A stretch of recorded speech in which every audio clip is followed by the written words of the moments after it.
Thank you for listening to the Gateway to the Rockies podcast from Visit Aurora from the rafters of the Stanley Marketplace. This is the show dedicated to telling the stories of Aurora, Colorado. Hi there, I'm Dave, Director of Marketing for Visit Aurora. Today, we're thrilled to welcome Danielle Lammon, a passionate community leader dedicated to making a lasting impact. Danielle wears many hats. She's the Program Director of Imagination Library Aurora, a board member for Imagination Library Colorado, and a champion for early childhood literacy. Beyond that, she's helped create Aurora's first inclusive playground, built the city's only sensory garden, and serves on multiple boards, including the Aurora Citizens Budget Committee and the Spina Bifida Association of Colorado. Danielle, how do you find the time to do all of that? I stay very organized by living by my calendar. Yeah. Having just different hats. I guess I just sort of do a lot of time blocking and prioritize my day for what I need to get done. Well, we certainly appreciate you taking the time this morning to talk with us. My favorite hat that you wear, though, is pet parent. Can you tell me about your fur baby? Absolutely. So my fur baby, I have two, but the one that is mostly featured in my first children's picture book that was published in November, called Finn's Wheelin' Adventures, is about Finn, and he's a 9-year-old French bulldog who was born with a birth defect. Okay. So he has a spinal disability that affects him neurologically and the way that he walks. So I wrote a book for children that, from his perspective, about having a birth defect and the special accommodations that you have to go through. But in the end, you're just a unique person for yourself, or a dog for yourself, and your family loves you for who you are. Do you recall the moment that you were inspired to write the book? I've actually wanted to write a book since I was a little girl, and it was always one of those goals I had. And a few years ago, it just kind of came to me as I was thinking about Finn. He was struggling at the time. He has different episodes or flare-ups, if you will. And so it just sort of, he's become my inspiration and obviously I love him to death. And so in the end, I was like, this, I think, is the story that I'm finally ready to tell. And we'll have a little series about Finn and his adventures. Finn is becoming very influential. Tell me about your other fur baby. I'm always fascinated by the dynamic between animals that they have this empathy, this inherent understanding of one another. Is that your experience? It is. So Finn is about 2 years older than Hugo. So we adopted Hugo. Finn we got as a little tiny baby. Didn't know he was disabled until just after he turned 2. And he went paralyzed one morning. He just couldn't walk. And we had just gotten Hugo before that. So Hugo we rescued. He was 7 months old and probably spent a majority of his first 7 months in a kennel. And so that dynamic of them becoming brothers, that's actually the topic of our next book, is on adoption. Love it. And bringing another child or dog into your family and having to share your parents and your love and your toys. And so Hugo is definitely more empathetic, if you will, and kind of senses and feels. He probably would have been a really good therapy dog if somebody got him and realized that when he was little, to kind of get him trained. Yeah. And so between the two, Finn is definitely the alpha, and their personalities together are great because they're snugglers and they play just like any other dogs would, despite Finn's disability. Since releasing Finn's Wheeling Adventures, what kind of reaction have you gotten from parents and kids since you've released the book? I've had so much positive feedback, especially being involved in the Spina Bifida community, because spina bifida is a birth defect as well. And so children have different abilities between walkers, walking, wheelchairs. And so that's kind of what my story also goes along, because what Finn's disability is a little bit of a spina bifida birth defect. And so it's been great to bring that into the community. And really, when I go into classrooms and do author visits, it's amazing because one of the questions I always ask children, because we actually say that in the book, is, do you know what a birth defect is? because most kids do not. Now, if you have a family member that does, or you were born with one, you understand that. And so it's kind of bringing that educational piece to make it known where it's not scary. And I talk about, it's something that you can't catch, or, you're not sick with it, but it just means that your body functions differently. And so it's been received really well in the community. And kids love the illustrations. They're big, they're bold, bright colors. And they just find it funny because Finn wears a diaper and just going to swimming and going to the inclusive playground to play and all of his snuggle time. One of the things that is so endearing about the children is their inherent curiosity. There's not the pretense of it's rude to ask about a condition. Kids want to know what's going on, and they have just that built-in desire for understanding, which I imagine helps when you're trying to convey a message of acceptance and understanding. It is. And a lot of visits, I do take Finn with me, so the kids are fascinated, obviously. Everybody loves a dog. Of course. And then the fact that he's in a wheelchair, they even just think that's even more exciting to see, or they're really amazed by that. Some of the feedback I've had from some parents is that their kids were really trying to... It just kind of blew their mind, I guess, is the way to say that, of like, a dog can have that too? Well, and my friend has that. And so kind of making that connection at a young age and seeing that just because somebody looks a little different doesn't mean that they can't go and play and be with their family and snuggle and eat dinner and all those things we do every single day. Right. Finn's having a full, exciting life, and it's probably great that the kids are seeing that as well. Do you recall the moment you first fell in love with books? Is there a moment that's like a light bulb went off for you? I don't know if there's a light bulb moment, but I definitely have memories of reading books in the car, reading books, kind of hanging out, waiting around. Yeah. If you will. Probably one of the most influential teachers, inspirations was actually my middle school librarian.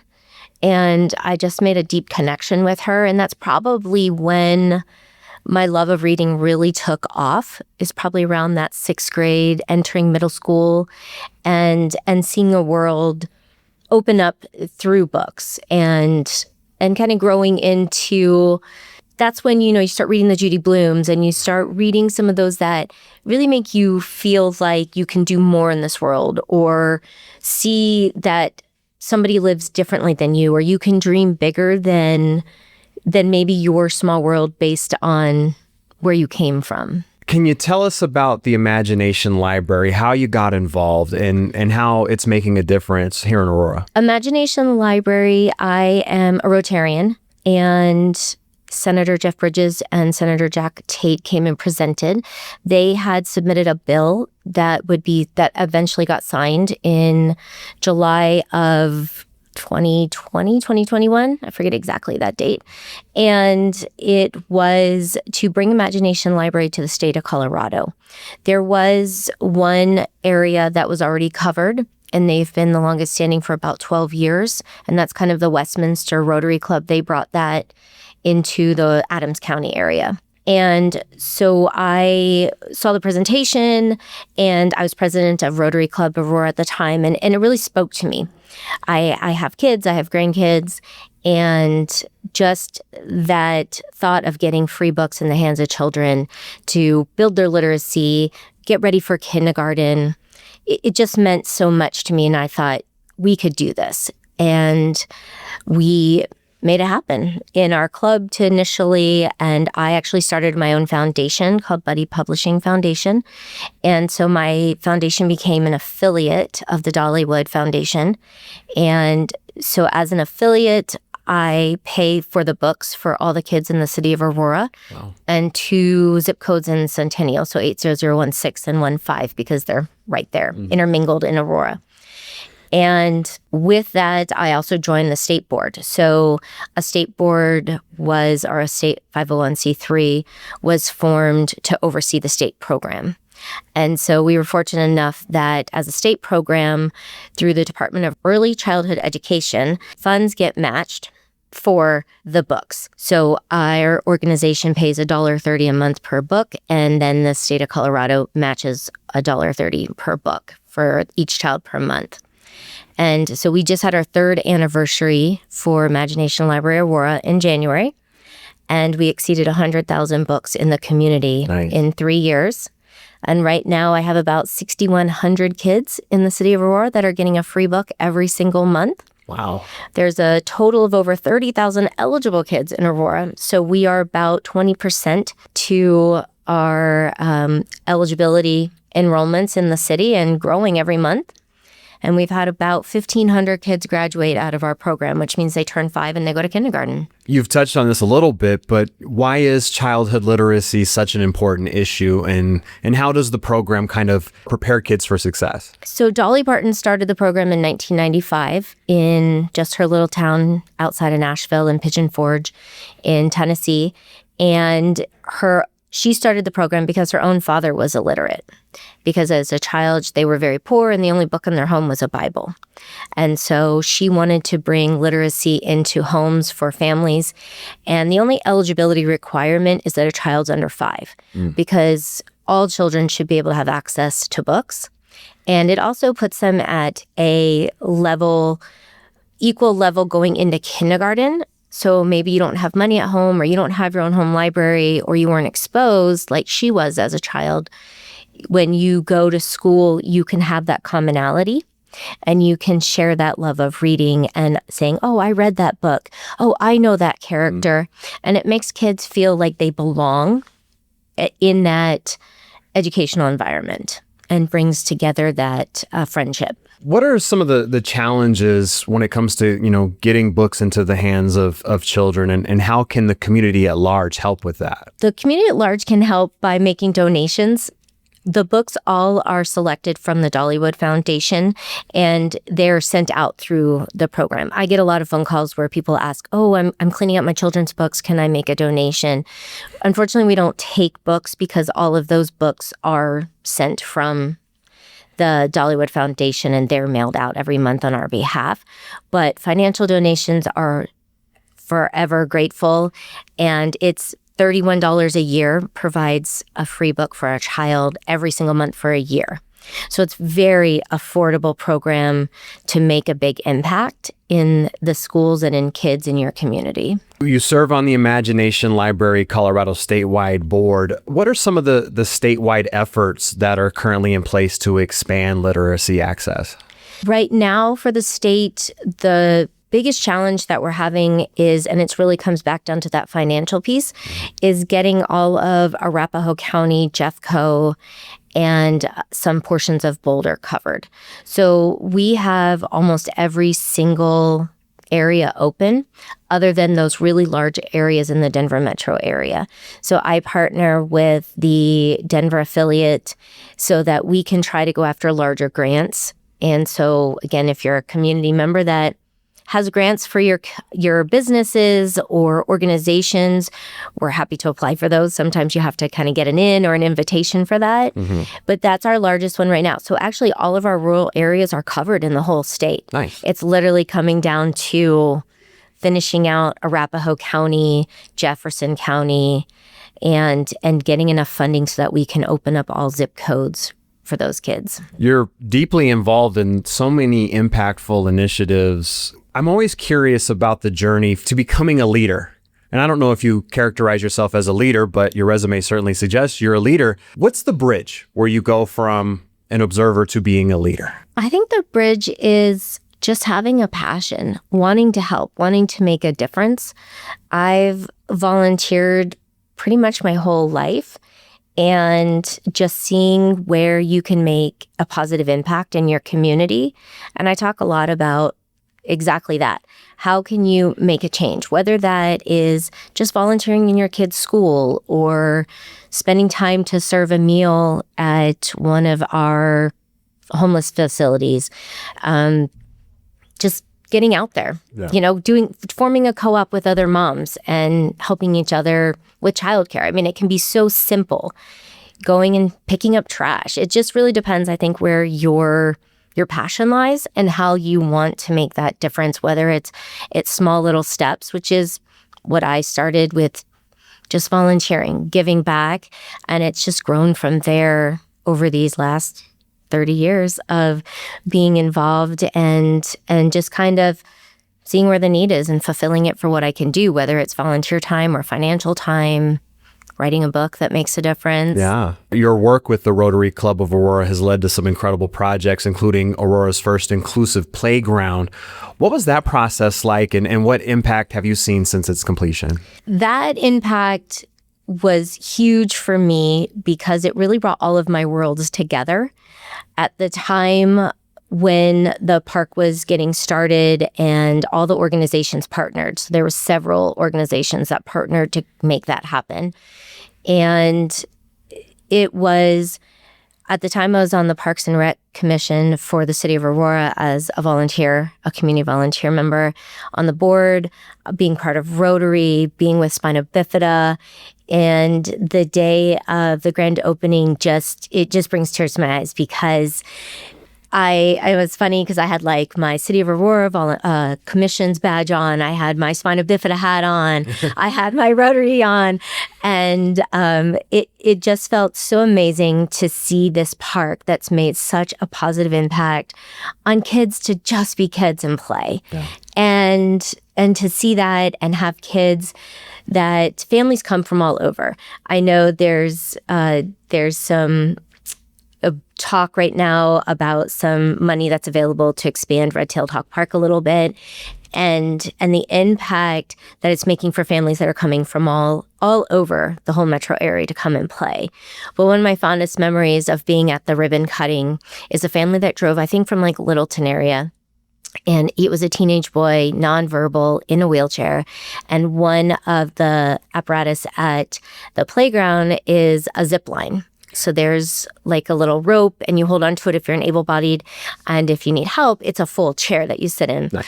And a dad was just pushing his teenage son who was literally squealing. And the dad's crying and we're crying because it was just pure joy for this child to just play on the playground like any other child. And so that is what just brings my heart so much to see that and experience it. And I have a goal to expand that and see how we can get more of these parks across the nation and just bring that joy of play to kids. When you're starting a project like that, is it, I have this idea and all these partners come in and it blossoms into something even bigger than I imagined? Or is it a situation where you have these grandiose ideas and you have to kind of focus in to get it completed? I think it just depends on the situation. Yeah. If it's something that a small group of people can make it happen, then I'm all in. Let's get it done. I'm a person who gets things done.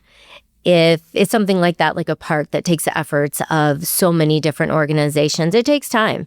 It takes years to get that to come together and get the right community partners together. The Sensory Garden is another project you help bring to life. For those who are unfamiliar, what is a sensory garden? And tell us a little bit about that project. So that project came out of, I was in Leadership Aurora. Mm-hmm. Class of 2017. Shout out to my best class ever, 2017, Leadership Aurora. We have to have a project that we're able to complete in our year program. And so we were trying to figure out what we could do. And that was something that it's at Starcade Ranch on the side. And a sensory garden is one of those things that it's bringing all of your senses together when you're outside. But we made it to where it was all age levels.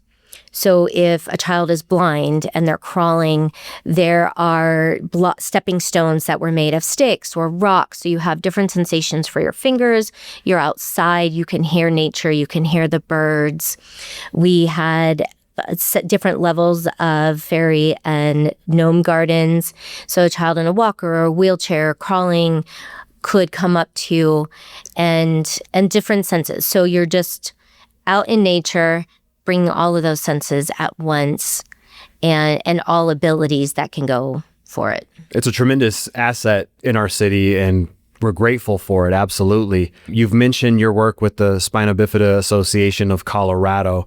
Can you talk a little bit about your journey there and the impact that that association has on our community? So the Spina Bifida Association of Colorado, we serve all families in the whole Front Range. So we do have families that come from a couple of our outlying states because they are connected to Children's Hospital for their spinal defect clinic. And I got involved with them back in 2015. At the time, one of my first employees, I'm a small business owner, one of my first employees, her little boy has spina bifida. And so I started volunteering with them and then joined the board and have now been running the organization for about 6 years. And it is about bringing that sense of community for families. And so everything we provide to families is free. We have a winter party. We do our annual walk and roll, which is at Red-tailed Hawk Park, which is amazing because the kids can just come and be kids, and they get to play after our walk. And it's wonderful for parents to allow their kids to roam freely, if you will, at the park because they can. It's adaptive. And we have a teen summer camp that we are going to have our third year now, that we send kids up to Erie and to the Easter Seals camp. And we have education. We do different programs and projects every year, just depending on what they need, what our families want. But the biggest thing is just that sense of community for our families. And giving a sense of normalcy to these kids, whatever that means. I mean, it's can be defined individually, but letting kids be kids, I mean, that's such an invaluable gift that you're giving to these children. Absolutely. As chair of the Citizens Budget Committee, you have direct influence on helping shape Aurora's financial priorities. Have you gained some insights into that experience? I have been on CABC now for 6 years, I think. I was appointed by Council Member Curtis Gardner. And to be on CABC, you do need to be appointed by a council member. And I've had great insight to our city budget, and doing studies is one of the things that we do every year, and we present to city council on a citizen's perspective, and to advise them on what citizens are thinking or giving them suggestions on our city budget, whether it's potentially a cut or an efficiency or somewhere to add. So one of the things we did a couple of years ago, when we did a study where we found out that the firefighters needed a second uniform so that they can alternate, and it cuts back on their safety, risks of cancer. So that was one of those projects that we did a case study on, did our presentation, and they now have those. Nice. So it's really exciting sometimes to see that full circle that comes around. I know CABC has been presenting about getting a arts and venue in the city, and council members are behind it.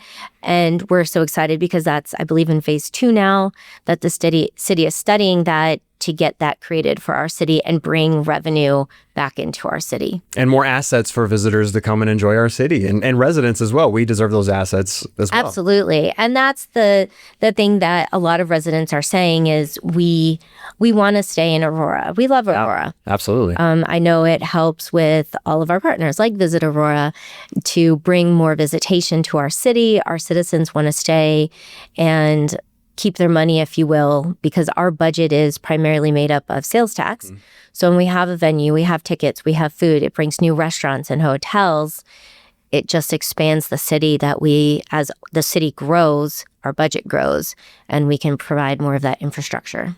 You've mentioned being a part of Leadership Aurora and the Aurora Chamber of Commerce's ambassador team. What advice do you have for people who want to become more engaged in their community? You've touched on this a little bit, but especially for young people that are looking to become more involved, what advice would you give to them? How can they path their way to leadership? I would say to just reach out to a mentor that you might have. Reach out if you're in school. There's Rotary, there's DECA, there's all of these amazing programs that are available at your school. Ask your parents, ask your friends' parents. You can, if you're a young adult and you're just starting your career, go to the Chamber of Commerce and ask about becoming a member or how you can get involved. You can look at boards, cities, and commissions. Most of them, you just have to be 18 years old and live in Aurora, and you can apply. So there's so many different boards and ways to get involved and kind of get your feet wet. But also ask about volunteering at our local libraries, reading in a classroom. They need volunteers at the Aurora Animal Shelter, the Humane Society. Just find your interest and don't be afraid. Just ask. One of my other things I always talk about is ask for anything you want. Yeah. Because the worst someone's going to tell you is no. And then you move on and ask somebody else. What's your goal for 2025? I would ask you your 5-year plan, but I mean, I'm guessing your 5-minute plan is probably chock full of things. What are your goals for this year? What are the initiatives you're excited for? This year for 2025, I do have a publishing house. Yeah. And so I'm publishing a book for a new author on surviving a traumatic brain injury. So that'll be coming out probably late spring, early summer. And I have another book that will be hopefully releasing before Christmas. That's going to be Finn's Fancy Frocks.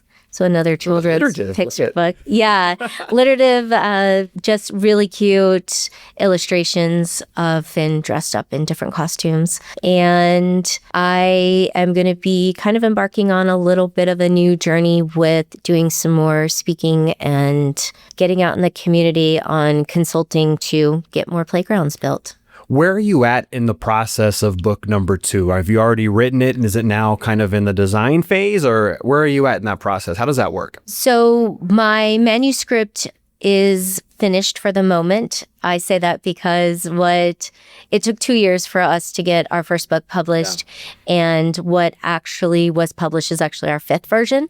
So it evolves as the illustrations come to life, changing a few items. So right now the first version is there, and it's in the hands of my illustrator, and she's creating those images now. And then we get together and we meet pretty much weekly and kind of go page by page, layout by layout, and tweak it. Our first book that we wrote, we actually pulled out about a third of the book, and that will go into another book. Oh, nice. Because the book evolved. The story evolved as I've gotten feedback. I have different coaches myself.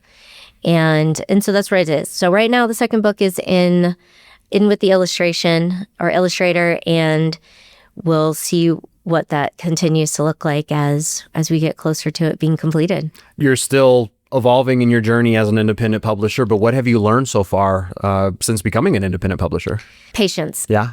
It takes time. People ask me all the time, like, oh, how fast, when did you start this process?